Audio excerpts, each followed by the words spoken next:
हमारी मांगे पूरी करो, हमारी मांगे पूरी करो। किसान यूनियन जिंदाबाद। जय जवान जय किसान, जय जवान। जय किसान। क्या मामला है? जी, मेरा नाम उस्मान अली पाशा है। मैं राष्ट्रीय महासचिव हूँ किसान यूनियन का। आज संयुक्त किसान मोर्चा के आह्वान पर भारत बंद का आह्वान लोगों से किया गया था, जो कि पूरी तरह सफल रहा। उसी क्रम में हमारे संगठन के राष्ट्रीय अध्यक्ष श्रीमान चौधरी सबित मलिक जी द्वारा सभी संगठन के पदाधिकारियों को निर्देशित किया गया था कि हर पदाधिकारी अपने तहसील में, अपने ज़िले में एक ज्ञापन प्रेषित करेंगे। माननीय प्रधानमंत्री जी को संबोधित 5 सूत्रीय ज्ञापन आज हमने तहसीलदार सदर साहब को दिया है। ज्ञापन में स्वामीनाथन आयोग की सिफारिश लागू करने, न्यूनतम समर्थन मूल्य पर कानून बनाने, किसानों का कर्जा माफ़ करने, किसानों को मुफ्त सोलर नलकूप देने, बेसहारा गोवंश को पकड़वाने के संबंध में ज्ञापन दिया है। जो पहला बिंदु है स्वामीनाथन आयोग की सिफारिश लागू करना, ये कांग्रेस की सरकार थी। माननीय मनमोहन सिंह जी हमारे देश के प्रधानमंत्री थे। उन्होंने और जो मतलब सरकार के बड़े नेता थे, उन्होंने एक स्वामीनाथन जी की अध्यक्षता में एक कमेटी का गठन किया, जिसका काम ये था कि वो जो है जाकर ये देखेगी कि मतलब किस तरह से किसानों की आमदनी बढ़ाई जा सके, और किसान जो कर्ज के बोझ के तले दिन प्रतिदिन दबता चला जा रहा है, तो वो उसके क्या मतलब काम किया जाए ऐसा। तो जब कमेटी ने अपनी सिफारिश दी कि जो C2 + 50% किसानों को दिया जाए, 5 साल तक किसानों को बिना ब्याज के लोन दिया जाए, उनका सारा कर्जा माफ़ किया जाए और मुफ्त जो सिंचाई की व्यवस्था की जाए और MSP पर कानून बनाया जाए, तो इस तरह की बहुत सारी सिफारिशें जो स्वामीनाथन जी की समिति में बनाई गई थी, आयोग के द्वारा दी गई। लेकिन सरकार ने उसको ठंडे बस्ते में डाल दिया और ये सोचा कि अगर इस तरह से किसानों के दिन सुधरने लगे तो किसान जो है सवाल करने लगेगा, और जब किसान सवाल करने लगेगा तो जो क्रांति आई थी, अंग्रेज़ों को मतलब कहते भारत से भगाया था, वही हम राजनेताओं का भी वही हाल हो जाएगा।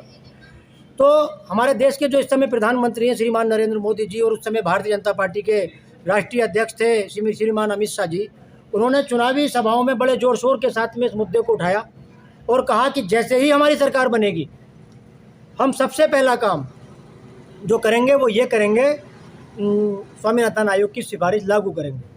तो जैसे ही उनकी सरकार बनी तो उन्होंने भी, क्योंकि विपक्ष में बैठना और सरकार में काम करने में अलग अलग होता है, उन्होंने भी वही हिसाब लगाया, क्योंकि अगर पढ़े लिखे लोग होंगे, किसानों के दिन सुधरेंगे, किसानों के जीवन स्तर में सुधार आएगा, तो हमारी बात जो है, जो आज हम कहते हैं ताली बजाओ थाली बजाओ ये करो, तो वो इस तरह के नहीं कर सकते। तो उन्होंने जो था, उन्होंने भी इसको मामले को ठंडे बस्ते में डाल दिया। तो मांग है कि स्वामीनाथन आयोग की सिफारिश लागू की जाए। केंद्र और राज्य सरकारें, दूसरा बिंदु है न्यूनतम समर्थन मूल्य पर कानून बनाने का। केंद्र और राज्य सरकारें जो हैं न्यूनतम समर्थन मूल्य तय करती हैं कि धान का न्यूनतम समर्थन मूल्य ये, न्यूनतम समर्थन मूल्य कम से कम, अगर आपका गेहूँ 2000, 2500, 3500, 4000 कितने को भी बिके, उस पर कोई पाबंदी नहीं है, लेकिन कम से कम जो समर्थन मूल्य होगा वो सरकार तय करती है कि आप अपना माल बेचिए, कितना भी महंगा बेचिए, लेकिन अगर कहीं नहीं बिकता हो तो सरकार इसको खरीदने को वचनबद्ध है। तो हमारे देश की विडंबना देखिए, न्यूनतम समर्थन मूल्य को ये माना जाता है कि उससे महंगा बिकेगा ही नहीं, और अगर ये कानून बना दिया जाए कि न्यूनतम समर्थन मूल्य से कम की खरीद पर सजा का प्रावधान कर दिया जाए, तो कोई व्यापारी उससे सस्ता खरीदने की बात नहीं करेगा, तो किसान के दिन सुधरेंगे। तो न्यूनतम समर्थन मूल्य पर कानून बनाया जाए।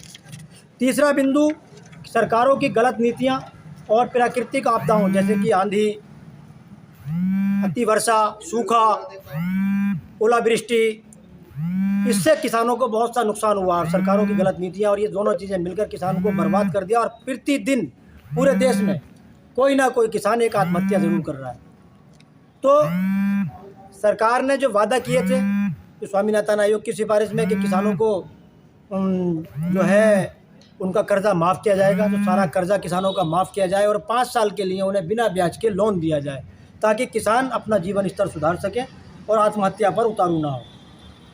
चौथा बिंदु, किसानों को सोलर पंप जो नलकूप हैं 2 हार्स पावर से लेकर उनकी जोत के अनुसार और 7.5 हार्स पावर तक के मुफ्त दिए जाएँ, क्योंकि डीजल के दाम प्रतिदिन बढ़ते चले जा रहे हैं और जो किसानों की उत्पादन लागत है डीजल के दाम बढ़ने की वजह से वो बढ़ती चली जा रही है। तो अब जब बिजली का सिस्टम भी ऐसा है कि अगर कहीं पे 1 किलोमीटर 2 किलोमीटर लाइन खींचना पड़ती है तो सरकार को अत्यधिक व्यय करना पड़ेगा।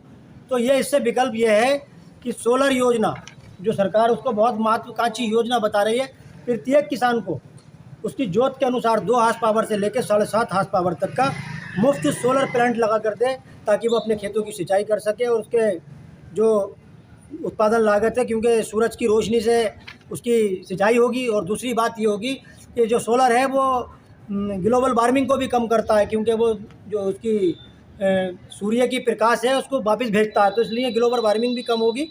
और इतने सोलर प्लांट अगर लगेंगे तो हमारे देश में जो ग्लोबल वार्मिंग के खतरा सबसे ज़्यादा होता चला जा रहा है वो कम होगा। और बेसहारा गोवंश पूरे भारत में और ख़ासकर उत्तर प्रदेश में भी खास करके रामपुर में किसानों की फसलों को चौपट कर रहे हैं। और सरकार बहुत ज़्यादा कहीं गौशालाएं बना रही है, उनको पकड़ने के प्रयास किए जा रहे हैं, उनको रख रखाव, उनको पकड़ना, सब चीज़ों का अगर हिसाब लगाया जाए तो एक पशु पे कम से कम 5 से 7 हज़ार रुपये का खर्चा आ रहा है उनका प्रति महीने का। तो अगर वो सरकार सच में उनको संरक्षित करना चाहती है और चाहती है किसान की भी आमदनी बनी रहे, तो प्रति गोवंश पालने वाले प्रति किसान को जो भी गोवंश पाल रहा है और उसको प्रति पशु 5,000 रुपये मंथली के हिसाब से महीने के उसको अगर मतलब कहते हैं अनुदान देगी सरकार, तो कोई भी किसान अपने पशु को आवारा नहीं छोड़ेगा, चाहे वो सांड हो, गाय हो, बछिया हो, बछड़ा हो, कोई नहीं छोड़ेगा। तो उसके पशु जो हैं, क्योंकि उसको जब दिख रहा है कि मेरा एक पशु है 5,000 का अगर खाता भी है तो कोई बात नहीं, 5,000 तो मुझे मिल ही रहे हैं।